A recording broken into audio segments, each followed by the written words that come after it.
Hidden Figures, the NASA mathematicians who calculated trajectories for America's space program. Hidden Figures from 2016 tells the story of Katherine Johnson, Dorothy Vaughan, and Mary Jackson, three African-American women whose mathematical brilliance proved essential to NASA's success during the space race. Johnson calculated the flight trajectory for Alan Shepard's 1961 mission, making him the first American in space. She later verified the electronic computer calculations for John Glenn's orbital mission in 1962, with Glenn specifically requesting Johnson check the numbers before he'd agree to launch. The film depicts the brutal reality of working at NASA's Langley Research Center in Virginia during segregation, where these women faced separate bathrooms, separate coffee pots, and constant barriers to advancement despite their undeniable genius. Vaughan taught herself Fortran programming and became the first African-American supervisor of NACA's West Area Computers, a group that later became part of NASA.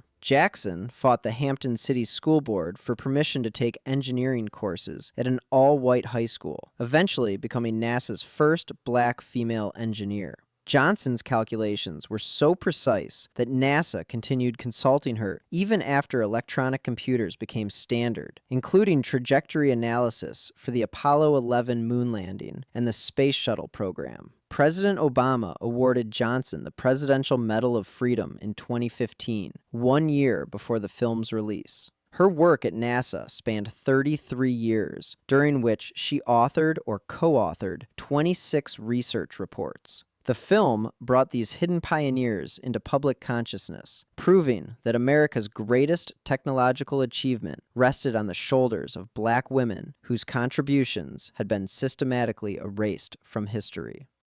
The Imitation Game. Alan Turing played a pivotal role in the Allied effort to break the Nazi Enigma code and helped save millions of lives. Benedict Cumberbatch portrays Turing in this 2014 film about the mathematician who created the bomb machine at Bletchley Park during World War II. The Enigma machine encrypted German military communications with billions of possible combinations, making messages essentially unbreakable through traditional methods. Turing designed an electromechanical device that could test thousands of settings per second, dramatically reducing the time needed to crack daily Enigma configurations. Historians estimate that the code-breaking work at Bletchley Park, in which Turing and his colleagues played a central role, shortened the war by more than 2 years and saved approximately 14 million lives by allowing Allied forces to intercept and decode German naval and military communications. The code-breaking operation at Bletchley Park employed over 10,000 people at its peak, with Turing leading the team that broke the supposedly impenetrable German naval Enigma variant. After the war, the British government prosecuted Turing for homosexuality, which was illegal at the time. He accepted chemical castration as an alternative to prison in 1952. 2 years later, Turing died from cyanide poisoning in what was ruled a suicide, though some historians question this conclusion. The film sparked renewed calls for pardons for the approximately 49,000 men convicted under similar laws. Queen Elizabeth II granted Turing a posthumous royal pardon in 2013. Beyond his wartime contributions, Turing laid the theoretical groundwork for modern computing and artificial intelligence, proposing the Turing test as a measure of machine intelligence in 1950. His persecution and death represent one of history's greatest injustices against a man who quite literally saved Western civilization. Apollo 13, the space mission that became NASA's finest hour despite catastrophic failure. Ron Howard's 1995 film depicts the April 1970 mission where an oxygen tank exploded 55 hours into the flight, crippling the spacecraft 200,000 miles from Earth. Astronauts Jim Lovell, Jack Swigert, and Fred Hayes were en route to the moon when Swigert performed a routine procedure to stir the oxygen tanks, triggering the explosion.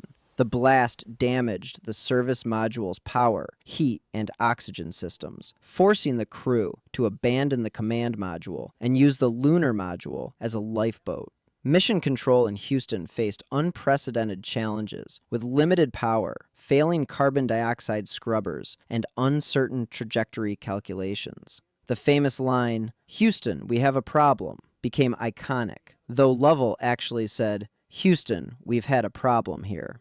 Engineers on the ground designed an improvised carbon dioxide scrubber adapter using only materials available on the spacecraft, essentially building an air filter from plastic bags, cardboard, and duct tape. The crew endured freezing temperatures, rationed water, and rising carbon dioxide levels during the 4-day return journey. They manually aligned the spacecraft for re-entry, using Earth's Terminator line for visual reference, since computer navigation was unavailable. The command module splashed down in the Pacific Ocean on April 17, 1970, with all 3 astronauts alive. NASA Administrator Thomas Paine called it a successful failure, demonstrating human ingenuity and teamwork under impossible conditions. The mission led to major spacecraft redesigns and safety improvements. Lovell never flew in space again, but became one of NASA's most celebrated figures, proving that heroism sometimes means survival rather than achievement. October sky.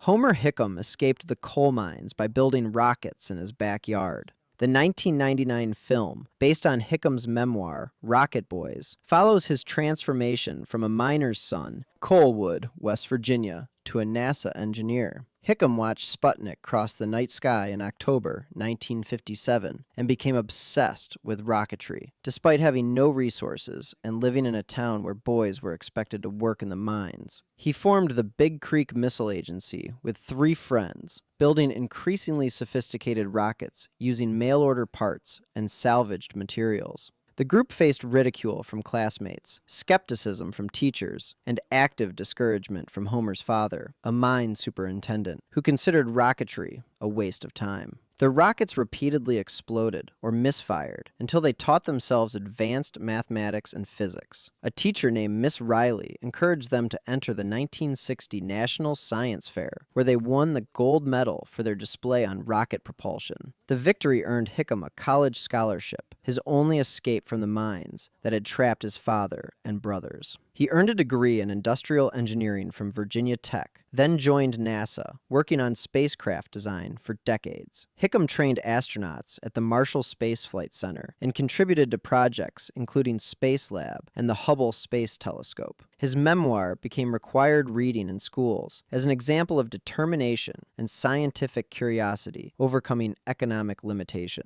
The film's title comes from Hickam's suggestion to make the story more universally accessible by changing Rocket Boys to an anagram. All 4 of the original Rocket Boys attended and graduated from college, defying the statistical destiny of Appalachian coal country in the 1950s. The Right Stuff. The Mercury 7 became America's first astronauts and national heroes. Philip Kaufman's 1983 film, based on Tom Wolfe's book, chronicles the selection and training of 7 military test pilots chosen for Project Mercury. The astronauts were Alan Shepard, Gus Grissom, John Glenn, Scott Carpenter, Wally Schirra, Gordon Cooper, and Deke Slayton, selected from hundreds of candidates through grueling physical and psychological testing. NASA subjected them to extreme G-forces, temperature variations, sensory deprivation, and invasive medical examinations to determine who possessed the indefinable quality Wolfe called the right stuff. The film contrasts their celebrity with test pilot Chuck Yeager, who broke the sound barrier in 1947, but wasn't selected because he lacked a college degree. Shepard became the first American in space on May 5, 1961, during a 15-minute suborbital flight. Grissom followed with another suborbital mission. Then Glenn made history on February 20, 1962, as the first American to orbit Earth, completing 3 orbits in under 5 hours. The missions established American credibility in the space race after Soviet cosmonaut Yuri Gagarin had orbited Earth 10 months earlier. Project Mercury proved humans could survive spaceflight and operate effectively in zero gravity. The program conducted 6 manned flights between 1961 and 1963, paving the way for Gemini and Apollo programs. All 7 astronauts became celebrities, their faces appearing on magazine covers and their families receiving constant media attention. The film captures both the technological achievement and the human cost, showing how these men and their families navigated unprecedented fame while risking death with each launch. Glenn later became a U.S. Senator and returned to space at age 77 aboard the Space Shuttle Discovery in 1998, making him the oldest person ever to fly in space at the time. Before we continue, if this is your kind of content, I make videos like this all the time. I'd really appreciate a subscribe. First Man. Neil Armstrong's journey to the moon began with unspeakable tragedy. Damien Chazelle's 2018 film focuses on Armstrong's personal story rather than treating the moon landing as triumphant spectacle. Armstrong lost his 2-year-old daughter, Karen, to a brain tumor in 1962, a grief that haunted him throughout his career. The film depicts Armstrong as emotionally reserved, channeling his pain into his work as a test pilot and astronaut. He flew the X-15 rocket plane to the edge of space, survived the Gemini 8 mission when a thruster malfunction sent the spacecraft into a dangerous spin, and nearly died during lunar landing research vehicle training when the vehicle crashed and exploded seconds after he ejected. NASA selected Armstrong to command Apollo 11 based on his reputation for remaining calm under pressure and his exceptional piloting skills. On July 20, 1969, Armstrong and Buzz Aldrin landed the lunar module, Eagle, on the moon's surface with only seconds of fuel remaining after Armstrong manually piloted around a boulder field to find a safe landing site. Armstrong's first words, "That's one small step for man, one giant leap for mankind," were heard by 600 million people watching on television. He spent a little over 2.5 hours, about 2 hours and 31 minutes, on the lunar surface, collecting samples and conducting experiments. The film shows Armstrong leaving his daughter's bracelet in a crater, a fictional but emotionally resonant moment representing his private grief. Armstrong lived until 2012, dying from complications following heart surgery at age 82. He rarely gave interviews and avoided celebrity, believing the moon landing was a collective achievement rather than personal glory. His humility and emotional distance made him an unlikely hero, but those qualities enabled him to handle the pressure of being the first human to walk on another world. Fire in the sky. Travis Walton disappeared for 5 days after encountering a UFO in the Arizona wilderness. The 1993 film depicts the November 5, 1975 incident when Walton and 6 fellow loggers were driving home from work in the Apache Sitgreaves National Forest. The crew saw a luminous object hovering above the forest. Walton jumped from the truck and approached it. A beam of light struck him, throwing him backward. The other loggers panicked and drove away. When they returned minutes later, Walton had vanished. The men reported the incident to police, who initially suspected murder. Most of the loggers passed polygraph tests, administered by examiners, with one result reported as inconclusive, and the testing itself later questioned. Searchers combed the area for days, finding no trace of Walton. 5 days later, Walton called his sister from a phone booth in Heber, Arizona, 12 miles from the abduction site. He was dehydrated, confused, and terrified, with fragmented memories of being examined by alien beings. Walton described waking on a table inside a spacecraft, seeing small gray creatures, and encountering taller, humanoid beings before being released. Skeptics pointed out inconsistencies in his account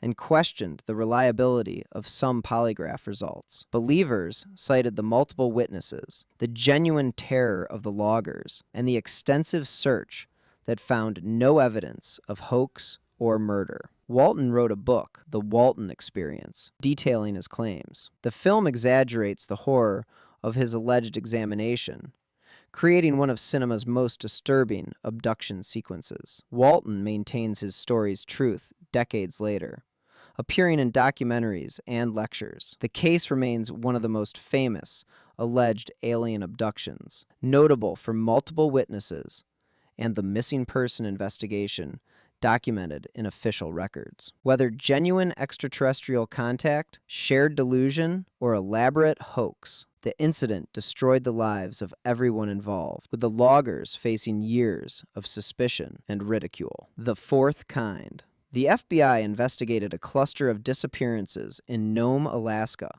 linked to alleged alien abductions. The 2009 film uses a unique format, claiming to intercut actual footage with dramatic reenactments. Though this framing device proved controversial, the movie centers on psychologist Dr. Abigail Tyler, supposedly a real person, conducting sleep disorder research in Nome during the early 2000s. Multiple patients described seeing a white owl watching them through their windows before experiencing missing time and psychological trauma. Under hypnosis, they recalled terrifying encounters with non-human entities.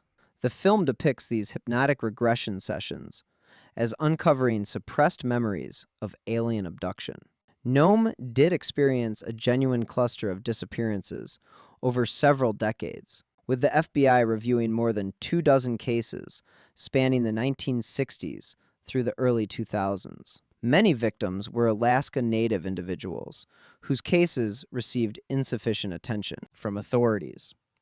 The disappearances prompted an FBI investigation into whether a serial killer was operating in the region. The film exploited this real tragedy by attributing the disappearances to alien activity rather than acknowledging the likely causes, including harsh weather, substance abuse, and possible criminal activity.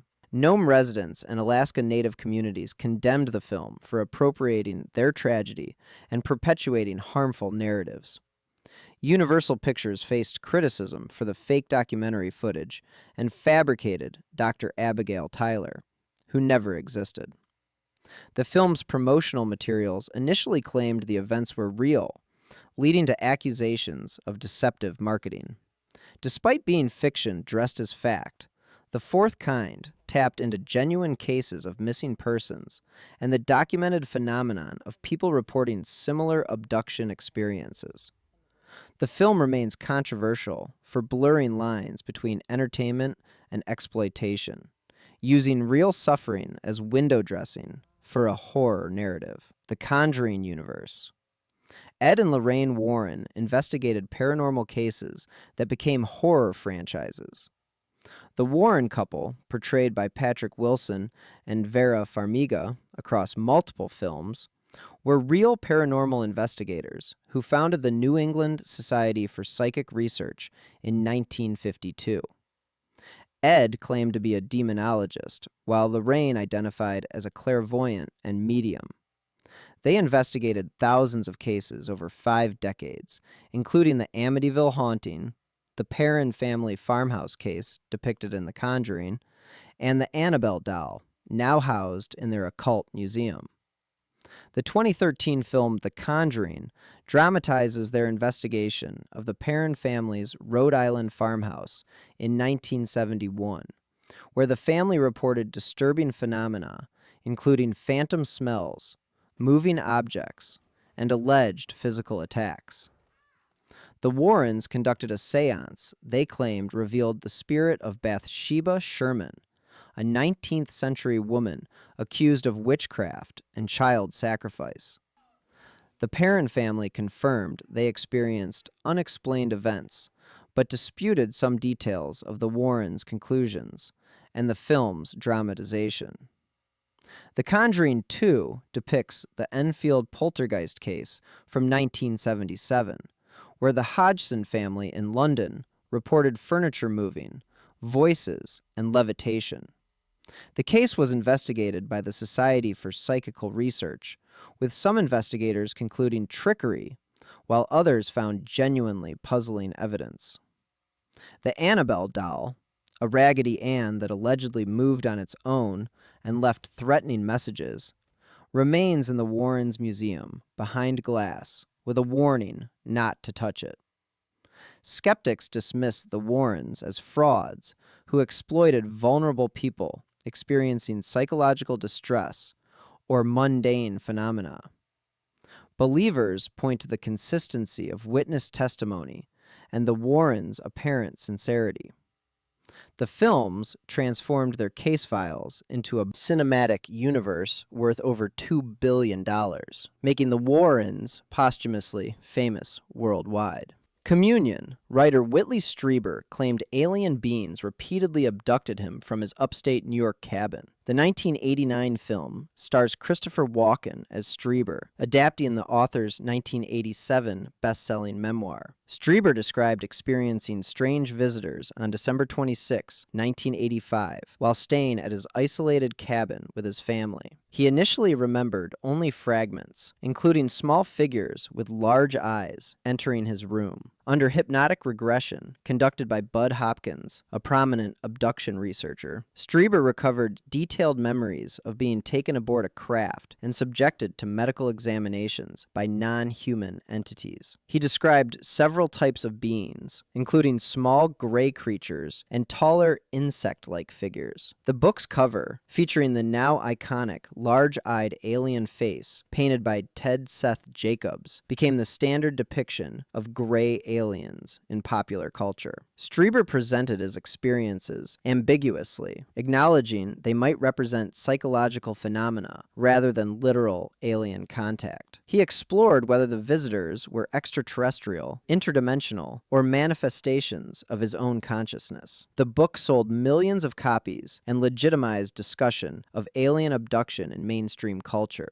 Critics noted Strieber was a horror novelist whose previous work included werewolf and vampire fiction, suggesting he might have conflated fiction with reality or experienced sleep paralysis hallucinations. Strieber maintained his experiences were real, whatever their ultimate source, and continued writing about his encounters in multiple sequel books. The film captures the terror and confusion of his claimed experiences while remaining faithful to the ambiguity of the source material. Whether genuine contact, psychological episode, or creative mythology, Strieber's account influenced how millions of people imagined alien encounters, establishing visual and narrative templates that persist in science fiction and alleged real-world abduction reports.